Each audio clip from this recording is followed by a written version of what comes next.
Jesus te ama. Olá, me chamo Eduardo Eu me chamo Beatriz. e hoje nós damos início ao nosso Pode ter. de nossa paróquia. Com muita satisfação, nós damos início hoje. Estamos muito eu estou muito entusiasmado, e tu, Bia? Também. Um pouquinho nervosa. E hoje nós vamos falar sobre um assunto que estamos vivendo, sobre o tempo quaresmal. E quando conversávamos, queríamos chamar uma pessoa que aspira para nós santidade, né, não, Bia? Com certeza. Nada mais, nada menos que o nosso querido Diácono Tássio.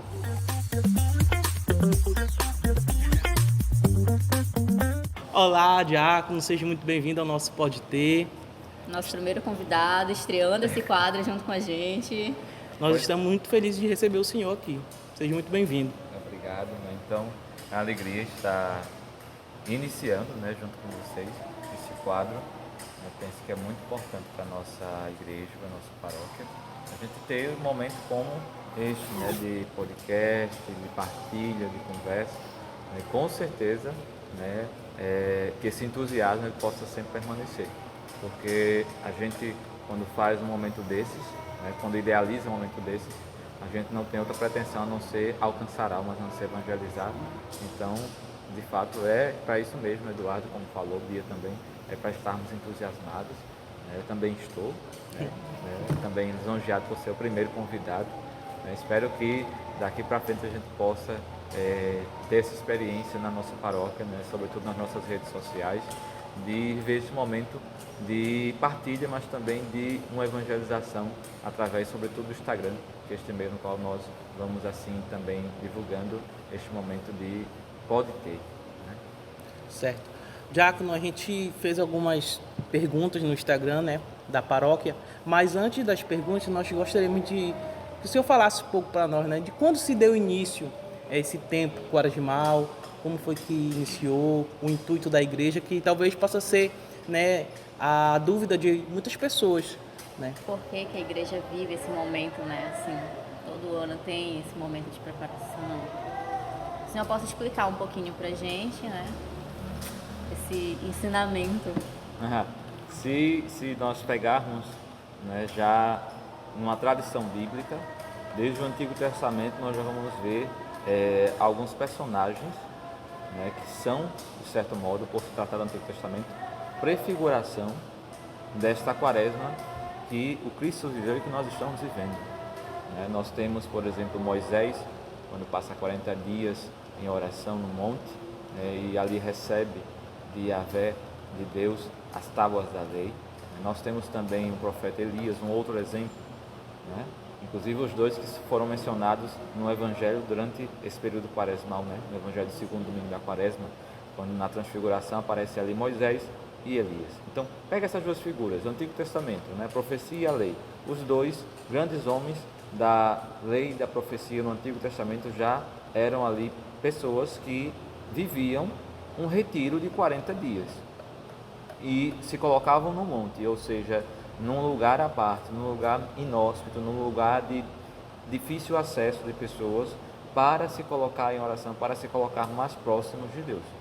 Então, a gente tem a partir daí também vários outros exemplos, como por exemplo, se pegarmos esse número 40, vamos ter os 40 anos que o povo de Israel, né, permaneceu ali no deserto, né, depois da fuga do Egito, depois da libertação do Egito. Então, e também é interessante que a nossa Páscoa, isso aqui é importante para a gente entender tudo que a gente vai tratar depois, a nossa Páscoa, ela está muito ligada, né, à Páscoa que houve, a primeira Páscoa que houve com o povo judeu. Né? A nossa Páscoa também é este sinal de passagem, de uma vida de escravidão para uma vida de liberdade, de uma vida antiga, apegada a certos costumes pagãos, para uma vida nova. Não mais passando pelo Mar Vermelho, mas por meio das águas do batismo, sobretudo, passando para uma vida nova em Cristo. Então, esse período da quaresma, né, como eu dizia, num dado bíblico, ele surge por aí e desemboca no próprio Cristo. Né? Cristo que vai ao deserto. E é interessante porque alguns evangelistas, como Marcos e Lucas, vão falar dessa figura de Jesus que vai para o deserto, né, conduzido pelo Espírito, ou seja, pelo Espírito Santo. O Espírito Santo é aquele que conduz Jesus ao deserto E ali permaneceu durante 40 dias e foi tentado pelo diabo. Né? Convivia com os animais dali, daquele lugar, do deserto, e os anjos o serviam. Então, aspectos necessários para entendermos a quaresma de Jesus. Ou seja, Jesus foi o primeiro, né, a de fato nos colocar nesse exercício, aí de fato o próprio Cristo, porque é Ele que nós imitamos, nesse período quaresmal também. Não à toa, no primeiro domingo da quaresma, nós já temos, independente do ano litúrgico, seja A, B ou C, nós já temos como evangelho a narrativa de Jesus que vai para o deserto e ali é tentado pelo diabo, né, sobretudo as 3 tentações. Então, é muito importante entendermos que é o Espírito Santo que conduziu Jesus ao deserto para viver ali a sua primeira quaresma. Eu digo a primeira porque, como corpo de Cristo, como igreja, ou seja, como membros desse corpo de Cristo, nós vivemos a quaresma unidos a Cristo. Então ele foi o primeiro a viver, mas nós vivemos unidos a Ele também. Por isso que a igreja já coloca no início desse período este evangelho. E quer também nos fazer entender que a quaresma ela só se torna de fato um sentido na minha vida, um sentido enquanto algo que marca e algo do qual eu posso, vivendo, colher frutos, se eu for me deixar levar, ser movido nessa quaresma também pelo Espírito. Então, deixar que o Espírito Santo me conduza na quaresma seria o mesmo que estar unido a Jesus, porque ele foi o primeiro que se deixou conduzir pelo Espírito e aí pôde viver a quaresma. Então, a partir desse dado bíblico, nós entramos no dado da fé. Os cristãos desde o início tentaram e até hoje nós tentamos, queremos viver aquilo que chamamos de imitatio Christi, a imitação de Cristo, em todas as realidades. Então esta é uma realidade que nós também queremos imitar. Durante 40 dias não podemos nos abster da nossa vida, né? Ou seja, deixar tudo o que temos e tudo o que somos e partirmos para um lugar inóspito para passar 40 dias rezando. É impossível, né? Nós não tem como se isolar. Isso, não tem como se isolar durante 40 dias, né? Mas tem como vivermos uma vida interior mais intensa durante os 40 dias, vivendo sobretudo as práticas que desde o início os primeiros cristãos também viviam, que eram de forma mais intensa, né? O jejum, a mortificação, a penitência, a caridade e a oração.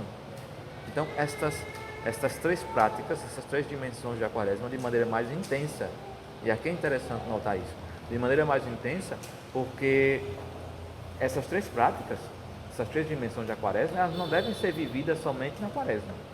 Nós seríamos muito infelizes, ou muito fracos, ou muito frajutos, nossa espiritualidade seria colocado, ou melhor, nossa vivência cristã seria colocado nos rodapés da existência, se a nossa vivência de caridade, de penitência e de oração fosse algo restrito à quaresma. Não é. A vida cristã ela deve ser pautada na penitência, ela deve ser pautada na mortificação, ela deve ser pautada na caridade, deve ser pautada na oração. Se a gente rezar, fizer caridade e penitência somente quando a gente está no período da quaresma, não faz tanto sentido. No período da quaresma, essas dimensões se tornam mais intensas. Não à toa, é isso que a igreja já chama na liturgia da quarta-feira de cinzas. Então, a quaresma, ela surge como este meio, né, pelo qual nós nos preparamos para viver bem, para celebrar com toda a dignidade o centro da nossa fé, que é a Páscoa do nosso Senhor Jesus Cristo. Que é a paixão, morte e ressurreição de Cristo, que vamos viver e celebrar, e vivemos e celebramos a cada ano no tríduo pascal. E depois perdura ali pelo tempo da Páscoa até Pentecostes. Então, a quaresma, ela me prepara para este tempo rico, que é a Páscoa. Porque a Páscoa, ela está como o centro, né? A Páscoa ela seria o sol, ou seja, o centro do ano litúrgico, sobre o qual gira todo o ano litúrgico. Então, o ano litúrgico, que compreende já no início esse tempo de advento, né? O ano litúrgico começa com o advento, vem ali um tempinho curto de tempo comum, que já é depois introduzido pelo tempo da quaresma. E quaresma, Páscoa, se encerrando com Pentecostes. Então esse tempo mais duradouro e mais intenso, poderíamos assim chamar, no qual nós vivemos o cerne de nossa fé, como eu disse, foi a paixão, morte e ressurreição de Cristo. Então a quaresma, ela se torna importante porque ela se torna como no advento, este tempo de preparação. e depois a gente vai falar algumas coisinhas que fazem parte, que são peculiaridades da quaresma, mas que algumas são parecidas com aquilo que a gente vive no Advento, né? Algumas poucas, mas sobretudo a cor litúrgica, que é o roxo, né? Esse tempo de preparação. Por isso a igreja se veste de roxo, para se preparar para viver bem a Páscoa, né? Mas a quaresma, enquanto algo que surgiu na igreja, ela surge de fato nesse tempo já na era apostólica, se consolida ali no Concílio de Nicéia e por volta do ano 325, né? Ou seja, ali já em meados do quarto século, né? Ali onde começa de fato a vivência desse período de 40 dias antes da Páscoa, né? Como sabemos, a Páscoa é sempre marcada, né? Ela não é uma data fixa, mas é uma data móvel. Ela é sempre marcada pelo equinócio de inverno, né? Pela lua, pelas fases da lua, né? Que demarcam esse tempo no calendário, né? No calendário, sobretudo aqui no Ocidente. E nós celebramos a Páscoa sempre, como eu disse, nessa data móvel, né? A Páscoa e o Carnaval são datas móveis, né? E é a partir da Páscoa que nós celebramos também grandes mistérios depois, como o Corpus Christi, como o Pentecostes, como as festas do Sagrado Coração de Jesus, né? As festas cristológicas, né? Mais à frente, a Santíssima Trindade, né? A festa, o Domingo da Santíssima Trindade, né? São períodos que são baseados a partir da celebração da Páscoa, né? Mas a Páscoa, como dizíamos, ela é precedida desse período que é a Quaresma. Então a Quaresma, enquanto realidade consolidada, surge aí por volta do século IV, mas enquanto uma prática já efetiva na igreja, sobretudo com essas 3 dimensões, de algo bem fundamentado, já vem surgir ali por volta da era medieval, né? Por volta do século XII, século XIII, onde vai se estabelecer de fato esse período. Não, de fato é 40 dias antes da Semana Santa, no qual a igreja se prepara para viver bem o grande mistério de nossa fé, que é a paixão, morte e ressurreição de Jesus. Então, mas somente com o Papa Paulo VI é que a gente vai ter, então, a Quaresma como esse período marcado de 44 a 46 dias, né, que é algo que a gente pode falar um pouco mais depois, num próximo momento. Tem até uma perguntinha também sobre isso. Tem uma perguntinha sobre isso, né? Então não vou falar agora, mas já adiantando que foi o Papa Paulo VI que elencou desse modo, né? Porque foi aí onde realmente se estabeleceu o quê? Acabou o Carnaval, quarta-feira de cinzas começa a Quaresma. Quarta-feira de cinzas. Por quê? Porque o que antecede isto é o Carnaval. O que é o Carnaval? A festa da carne. A festa da carne não porque se vivia dos prazeres carnais, não, mas simplesmente porque se comia carne de modo um pouco mais excessivo, digamos assim, né? Ou seja, carne à vontade, carne vermelha, que é outro tema também, outra pergunta que vai ter aí, mas sobretudo se comia muita carne vermelha, por quê? Logo em seguida teria um longo tempo, tá? Onde não se comeria mais carne vermelha, porque hoje em dia a gente a igreja só pede que nós possamos nos abster de carne vermelha, né? De carne, na verdade, na quarta-feira de cinzas e na sexta-feira santa, na sexta-feira da paixão, né? Mas num tempo muito remoto, no tempo passado, era a quaresma toda. Durante o período da quaresma não se comia carne vermelha, né? Era sempre ali peixe, ou ovos, ou nada, né? Ou seja, comia puro, como dizem. Hoje em dia ainda tem algumas pessoas que ainda vivem assim, né? Hoje em dia ainda tem algumas pessoas, ainda tem algumas congregações, ordens religiosas, que vivem de modo estrito e que não comem carne em nenhuma época do ano, né? Só quando é uma festa, por exemplo, Páscoa, Natal, aí que abrem exceção para comer carne vermelha, mas o resto do ano não come. Mas tem pessoas católicas, né, um pouco bem mais tradicionais, que nesse período mesmo não comem carne vermelha, mas hoje a igreja pede, né, a Santa Mãe Igreja pede que não comamos carne vermelha na quarta-feira de cinzas e na sexta-feira santa, a gente possa fazer essa abstinência, né? Como também o jejum na quarta-feira de cinzas, que é o que abre ali a quaresma, né? E na sexta-feira santa, que é o dia no qual nós celebramos a paixão e morte de nosso Senhor Jesus Cristo. Mas antigamente era rígido o negócio, né? Antigamente eram uns 40 dias mesmo, né? Por quê? E por isso se celebrava já antes alguns dias de carne, né? O carnaval, a terça, a segunda, o final de semana que antecedia o carnaval, era de muita carne, porque depois já não teríamos mais ali, as pessoas já não teriam, né, essa possibilidade de comer carne, porque de fato era levado a sério. Como hoje também deve ser levado a sério, mas já com essa abertura, ou seja, já sem essa obrigatoriedade de 40 dias sem comer carne.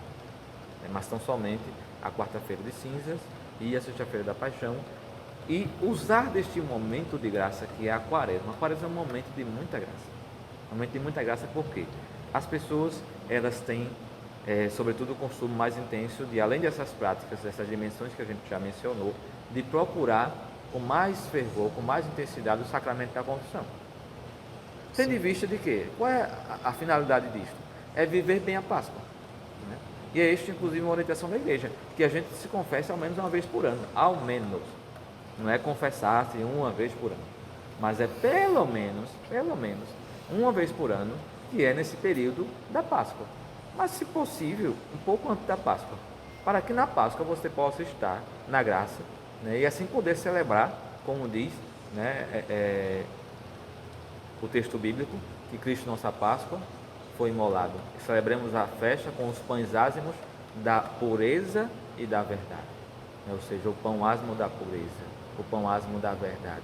Já que não temos hoje esse costume dos pães ázimos com os quais os judeus celebram a Páscoa, mas que celebremos a Páscoa na pureza e na verdade. E a pureza e a verdade não é outra coisa senão o homem em estado de graça, que é o homem que Cristo veio para conquistá-lo uma vez por todas no seu sacrifício na cruz.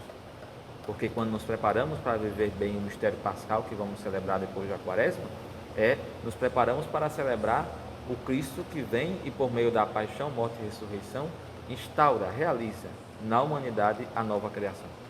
Recria o homem, né? Renova o homem. Assume o homem em toda a sua natureza para redimi-lo na sua totalidade. Então, na ressurreição nós temos ali o Cristo total, né? O ressuscitado passou pela cruz, mas nós temos também ali o Cristo que representa o homem que foi salvo na sua totalidade. Deus não veio só para salvar a alma ou só para salvar o corpo.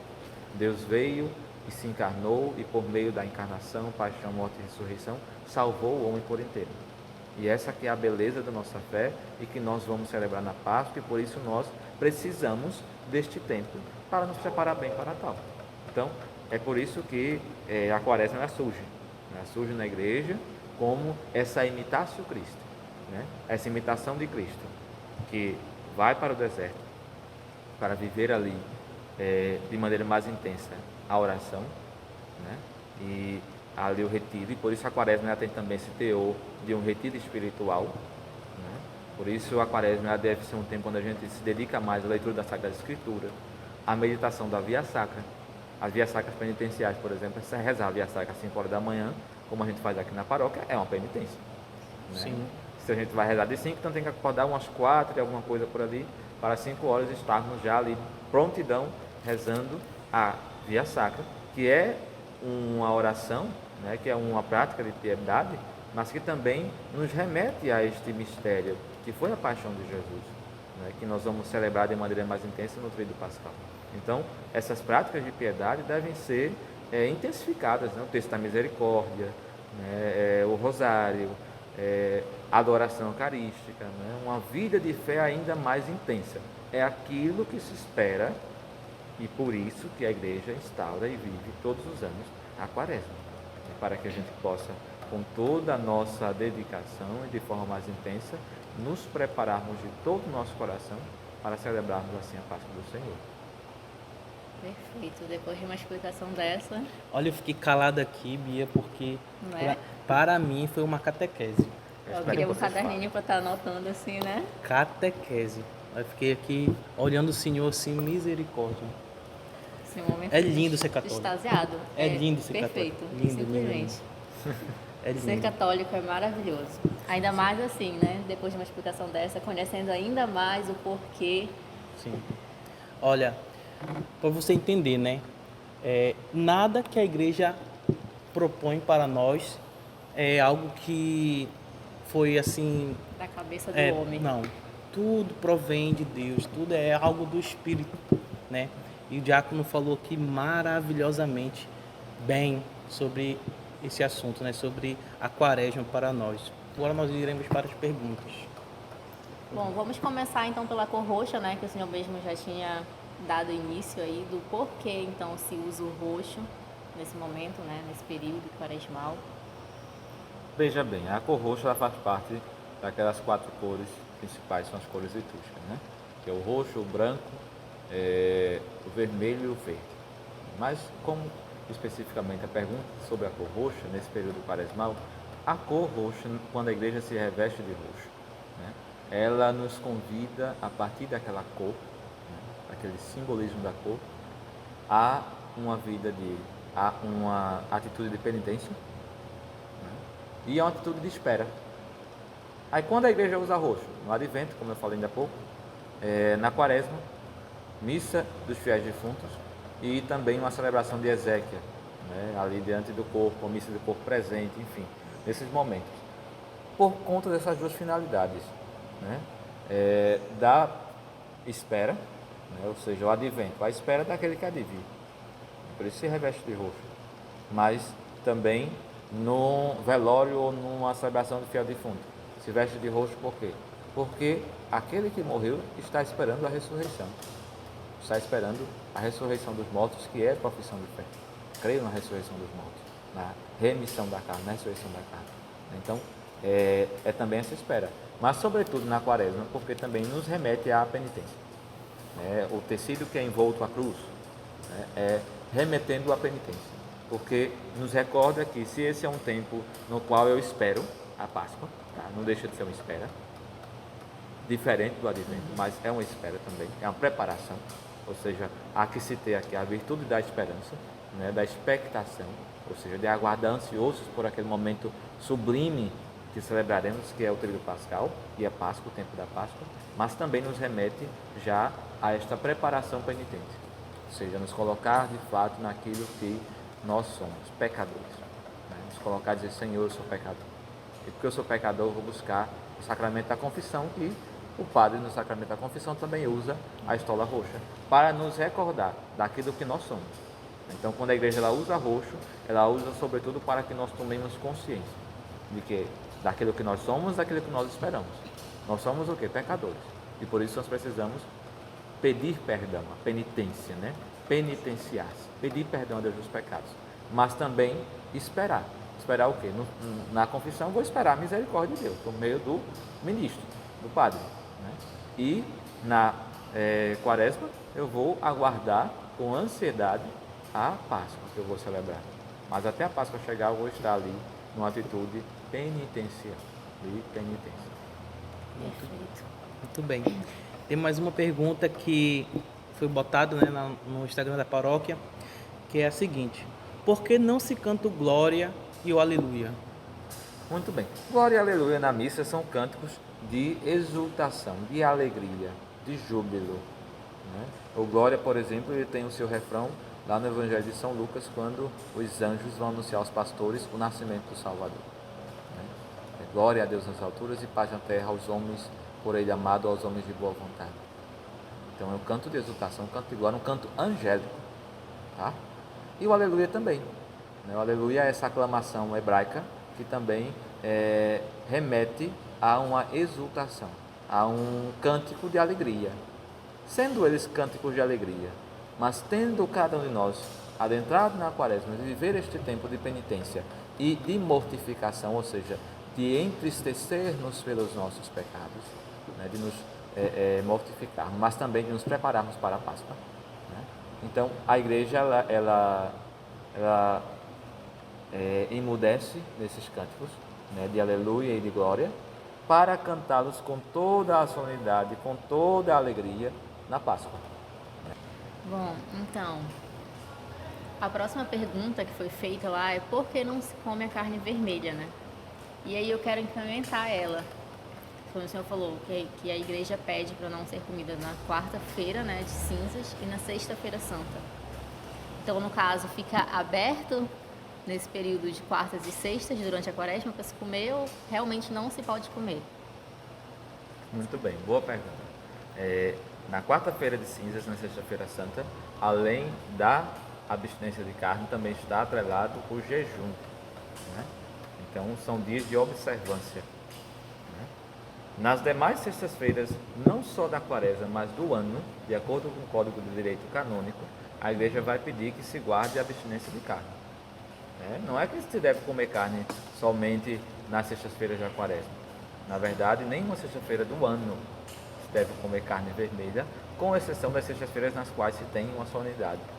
Uma As festa. quartas são abertas. As quartas, sim. As quartas elas foram entrando também como esse momento de colocar mais um dia de penitência na semana. Mas o Código de Direito Canônico não fala da quarta, remete-se a... E também a quarta ela entra porque já que existe a quarta-feira de cinzas, então vamos nos penitenciar um pouco mais, né? Geralmente na quarta faz-se o jejum, na sexta-feira a abstinência de carne, entende? Mas assim, no geral, a igreja ela pede que a gente se abstenha de carne em todas as sextas-feiras do ano, com exceção das sextas-feiras nas quais cai uma solenidade, uma festa. Né? Então, essas sextas-feiras pode-se omitir a carne. Mas, com exceção disto, nas outras, ou seja, todas as sextas-feiras do ano, é pedido que se abstenha de carne.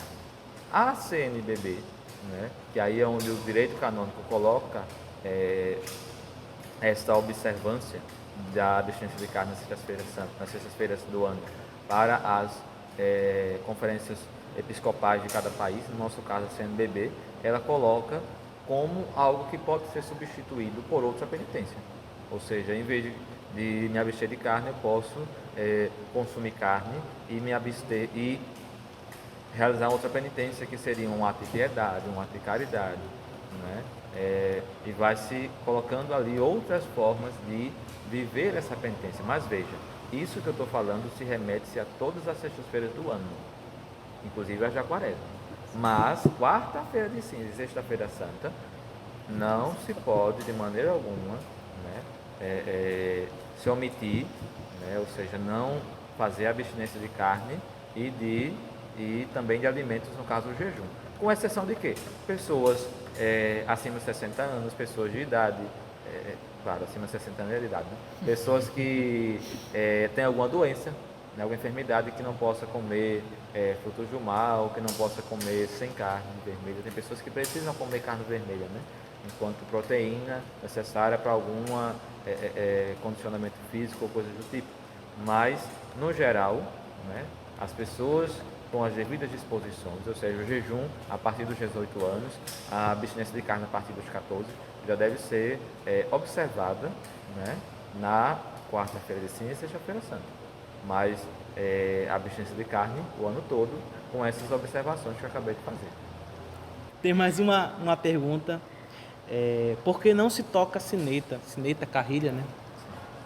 Os sininhos, né? Isso. Que nos anunciam o momento da consagração aqui, né? Veja, é um costume que não há nada prescrito para não tocar, né? Com exceção de que a prescrição a qual eu tenho acesso é a da Quinta-feira Santa. Na Quinta-feira Santa pede-se que após o glória já não se toque mais os sininhos, os carrilhões. Então, por conta de quê? Porque o noivo não será tirado. Mas, alguns locais, como por exemplo aqui em Sistema, né, não se tocam os carrilhões já no período da quaresma, já que não tem os instrumentos de percussão, os instrumentos de maior alegria, de maior exultação, também não se tem o sino, que é também um sinal de júbilo, um sinal de exultação, um sinal de alegria, não à toa que ele é tocado no glória das próximas celebrações solenes que teremos. Né, no glória da Quinta-feira Santa, no glória do Sábado Santo. Né? Toca-se os sinos como o quê? Como esse sinal de júbilo, de explosão. Né? Toca-se os sinos, toca-se todos os instrumentos. Né? Então, os sininhos, eles entram nessa perspectiva dos instrumentos. Né? Assim como alguns instrumentos, eles fazem parte desse grupo, que como é um barulhinho que remete a uma certa exultação, né? Uma certa glorificação, eles são suprimidos nesse tempo da quaresma, né? Nesse tempo litúrgico, para nos dar também esse sentido de silêncio. Não só os sininhos, as palmas também. Percebemos, as palmas, elas diminuem na quaresma. Né? As pessoas já têm até essa consciência de na quaresma não bater palmas. Né? Por conta de quê? Por conta dessa expressão de introspecção, né? De interiorização do mistério que iremos celebrar da paixão e morte de Jesus, mas também desse tempo de penitência que nós já vivemos. A próxima pergunta é o significado de Hosana. O que significa Hosana? Hosana não é uma mulher. tá bom? Como Não algumas é a pessoas Rosana. pensavam. Não é a Rosana, tá certo? Hosana é uma expressão hebraica, né? Que dependendo, né, da expressão, ela é uma expressão de louvor, mas também de pedido, né? Porque ela reconhece a divindade, a grandeza de Deus. E é também um canto angélico, tá? Isaías 6 está lá, os anjos que cantam Hosana, Hosana, Hosana nas alturas. Santo, Santo, Santo é o Senhor Deus do universo. O céu e a terra estão cheios, repletos de sua glória. Hosana nas alturas. E é este canto que vai ser cantado, que vai ser, ou melhor, que as pessoas vão gritar quando Jesus ele entra em Jerusalém, aquilo que vamos celebrar no Domingo de Ramos, né? Vamos também cantar Hosana, Hosana ao Rei, né? Como nos remete o povo de Israel, o povo que falava a língua hebraica e que queria dizer essa expressão, Hosana ao filho de Davi, ou seja, filho de Davi, salva-nos, filho de Davi, elege-nos, filho de Davi, conduze-nos, né? A Hosana, ela vai ser sempre esta aclamação de reconhecimento da grandeza. É a grandeza de Deus, já no Antigo Testamento, em Isaías, mas também aqui do reconhecimento de Cristo como Rei. Quando ele entra triunfante, né? A entrada triunfal de Jesus em Jerusalém, montado sobre um jumento, e todos aclamavam Hosana ao filho de Davi. Hosana, bendito o que vem, Hosana, Rei de Israel, Hosana, né? Ou seja, para significar de fato isso, esse reconhecimento, né? Do Filho de Deus, do próprio Deus. Porque a quaresma tem 44 dias ao invés de 40. Veja, falei um pouco, né, ainda há pouco, acerca do Papa Paulo VI, que é que vai instaurar isso mesmo, né? Colocar esse período de dias, porque isso tem muito a ver com a quaresma que começa na quarta-feira de cinzas, né? E que vai terminar no domingo de Ramos, né? Mas alguns já colocam que vai terminar na quinta-feira santa. Então o Papa ele vai instaurar, olha, a quaresma ela vai ter este período de 44 ou 46 dias, né? Por quê? Porque quando a gente entende 40 dias, quaresma 40 dias, então tem que fechar 40 e acabou, né? Então não pode ter dias a mais, não pode ter dias a mais. Mas, na verdade, enquanto tempo de preparação, né?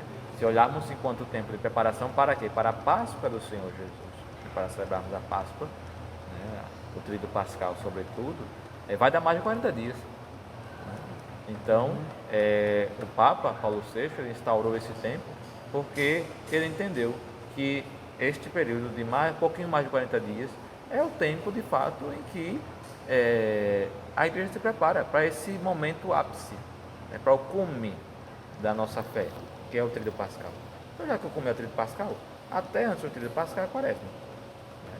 Então, nós vamos ter ali, depois do domingo de Ramos, da Paixão do Senhor, a segunda, terça e a quarta-feira, sobretudo, porque às vezes na quinta-feira santa pela manhã já tem a missa do Santos Olhos, à noite já se encerra porque já tem a missa do Lava-Pés, né? Que, inclusive o tríduo pascal é uma riqueza litúrgica, né? Dou até aqui uma deixa, né? Seria até interessante vocês depois, não sei, né? Se pudessem abordar aí um pouquinho sobre o tríduo pascal, do ponto de vista litúrgico, é de uma riqueza extraordinária. A riqueza de toda a nossa liturgia está contida também ali no tríduo pascal, porque cada detalhe, cada parte dos ritos, da quinta, da sexta, do sábado, os significados, tudo e como eu vi aí nas perguntinhas que tinham aí, que não saíram hoje, com certeza isso vai sair depois, eu já estou aqui dando um spoiler, né? Mas, fiquem ligadinhos, hein? Pois é, mas para dizer que este período de 44 ou 46 dias, eles querem de fato nos colocar num tempo de preparação para algo além de uma linearidade de dias, né? Ou seja, uma quantidade de dias. É muito mais do que viver 40 dias fechado, é viver um tempo entre a quarta-feira de cinzas e a quinta-feira santa, na qual começa o ápice, né, litúrgico, que é o tríduo pascal. Então, como disse, Papa Paulo VI é quem vai elencar esse período e vai nos colocar, nos introduzir, né, fechando aqui, olha, começa na quarta-feira, cinzas, termina na quinta-feira santa, né? Mas a quaresma, de fato, do domingo de Ramos ali já seria antes do encerramento, né? Mas coloca-se esses 44 dias também por isso, porque é mais do que um tempo fechado, é um tempo aberto para a preparação de uma festa maior. Bom, Diácono, eu gostaria que o senhor falasse também um pouquinho mais para a gente sobre as práticas do jejum, né? O que pode ser feito na quaresma? Essa é uma dessas dimensões, como a gente falava, da quaresma, né? O jejum, ele, sobretudo, há várias formas, várias práticas, né? Mas há aquelas 4 mais tradicionais, né? Porque às vezes quando se fala de jejum, as pessoas elas vão remeter sempre a eu vou passar o dia todo sem comer, ou eu vou comer ali, beliscar o dia todo, né? Para sentir fome e tudo, ou só remete-se ao jejum da igreja, né? Aquele jejum mais comum que é fazer uma refeição completa e mais 2 meia refeições ou 2 lanches durante o dia, que juntos talvez dê no máximo ali uma outra refeição, né? Quando na verdade as práticas de jejum há 4 mais tradicionais, né? E primeiro a gente começa pelo tempo, né? Ou seja, o jejum ele começa a ser contado da meia-noite daquele dia até a meia-noite, né? Quando vai dar o dia seguinte. Então, é por 24 horas, é o dia de jejum. Então, no caso, sexta-feira santa. Meia-noite de quinta-feira para lá já se conta como um tempo no qual deve-se viver aquela abstinência de alimentos, com exceção da forma do jejum que você esteja fazendo, né? Então, passa-se ali o dia todo e à noite ali se encerra o seu jejum, né? Porque já vai chegar próximo do outro dia, né? Então, ali marcando o período de mais ou menos 24 horas. O jejum da igreja, o jejum mais comum, aquele que a gente vive mais a prática, é o jejum no qual eu vou escolher durante o meu dia uma refeição. Se no dia tem café, almoço e janta, e mais os lanches, os cafezinhos, o açaí, o docinho, as coisas todas, o bolinho, essas coisinhas todas que vão incrementando ali o meu dia, né? A minha, fazendo parte da minha cadeia alimentícia, né? Eu vou me abster disso, colocar ali uma refeição completa, né? Veja, não é uma refeição completa onde eu vou comer para me satisfazer pelas que eu não vou fazer. É uma refeição completa do comum do seu dia a dia. Se no dia a dia você come aquela quantidade ali naquela refeição, vai ser ali também aquela mesma quantidade. E mais 2 lanches ou 2 refeições pela metade, né? Que não dê uma refeição completa, seja durante a manhã ou seja durante a tarde. Exemplo, eu escolhi oferecer o café da manhã e o jantar.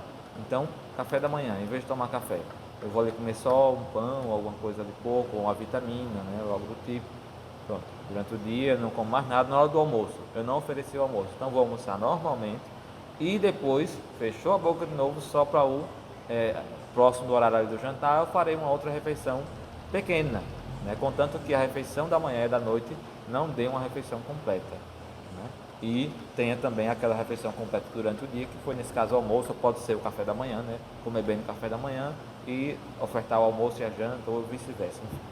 Há o jejum dos líquidos, né? Onde durante o dia eu vou tomar líquidos apenas, não vou comer outra coisa, nada sólido, é só líquido. Lembrando que aqui não entra açaí, tá bom? Por favor. É líquido. Açaí mas é refeição.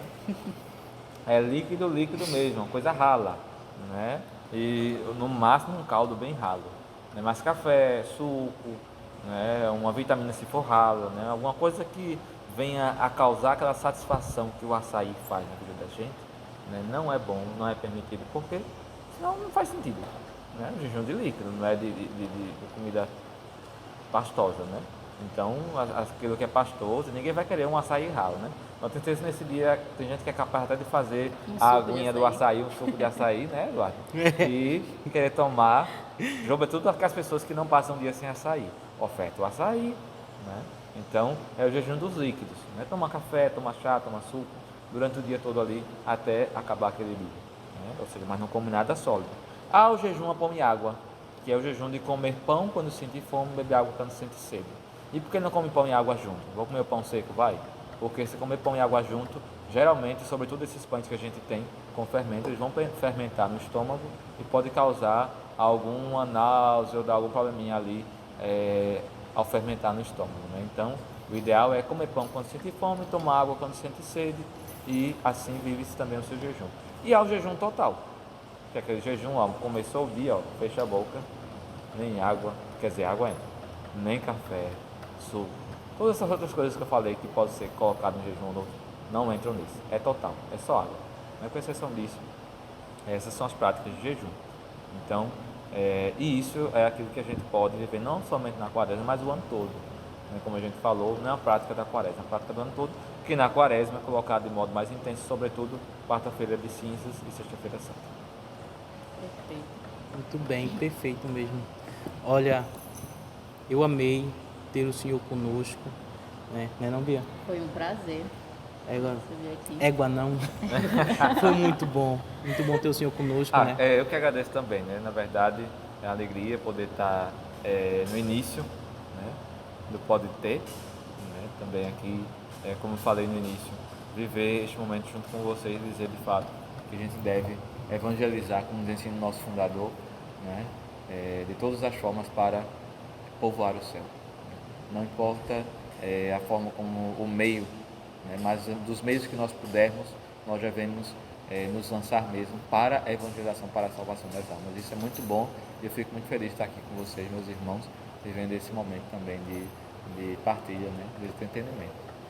Nessa tarde, Diácono, nós queremos, né, rezar uma Ave Maria pelo Senhor, pela sua vida ofertada, né, pelo reino de Deus, né, que verdadeiramente a Virgem Maria possa lhe conduzir onde o Senhor for, né, ano que vem, né, o Senhor já vai se tornar sacerdote, com a graça de Deus, né, e o Senhor possa sempre empregar, né, como já dizia o saudoso Dom Henrique Soares, né, o Senhor emprega a sua vida e o Senhor já emprega a sua vida na causa que vale a pena, né, no Evangelho de Cristo. Ave Maria, cheia de graça, o Senhor é convosco. Bendita sois vós entre as mulheres, bendito é o fruto do vosso ventre, Jesus. Santa Maria, Mãe de Deus, rogai por nós, pecadores, agora e na hora de nossa morte. Amém. Muito bem, e agora também vos abençoo, né, bem como abençoo a você que nos acompanhou neste momento, né, e peço que essa bênção seja também extensiva às suas intenções, às suas necessidades e a todas as pessoas que vocês trazem no coração. O Senhor esteja convosco. Ele está no meio de nós. Abençoe-vos Deus Todo-Poderoso, Pai, Filho e Espírito Santo. Amém. E bom, para você que nos acompanhou, né, nosso também muito obrigado. Fique ligado, né, nas nossas redes sociais, curtam, compartilhem esse vídeo, né? E até o próximo Pode Ter, né, não, Bia? Sim, esse é só o começo. Espero que vocês permaneçam com a gente. O Diácono já deu alguns spoilerzinhos, né? Então fiquem ligados. E é o que o Eduardo falou, sigam as nossas redes sociais para vocês acompanharem tudo de pertinho.